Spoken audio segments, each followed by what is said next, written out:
দর্শক বন্ধুরা, আজ ইংরেজি অক্ষর টু দিয়ে আমি একটা সুন্দর পাখি আঁকা শেখাবো।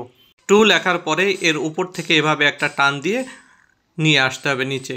এরপরে উপর দিয়ে এভাবে টান দিয়ে পাখির মাথা এবং পরে ঠোঁট এঁকে দিতে হবে। এরপরে গোল দিয়ে এঁকে দিতে হবে পাখির চোখ। এরপরে দুয়ের পিছনের অংশ টান দিয়ে এভাবে কয়েকটা পাখনা দিয়ে পাখির ডানা এঁকে দিতে হবে।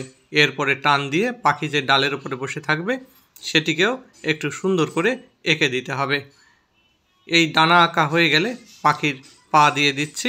দুইটা পা দিয়ে পাখি গাছের ডালের উপরে বসে আছে। এরপরে দিয়ে দিচ্ছি পাখির লেজ। খুব সহজে একটু বাঁকিয়ে যদি দাও তাহলে পাখির লেজ দেখতে খুবই চমৎকার লাগবে। এরপর গোল গোল করে পাখির পাখনার পালকগুলো দিয়ে দিতে হবে। প্রথমের পালকগুলো একটু ছোট, পরেরগুলো আস্তে আস্তে বড় হবে। এরপরে সর্বশেষে এভাবে বড় পালক দিয়ে দিতে হবে। এবার পাখির রং করে দিতে হবে। আমি প্রথমে পাখির গায়ে আকাশি রং দিয়ে দিচ্ছি। পাখির মাথা থেকে পেট পর্যন্ত এবং ঘাড়ের অংশটুকুতে ডানার উপর দিয়ে এই রংটা আমি করে দিচ্ছি।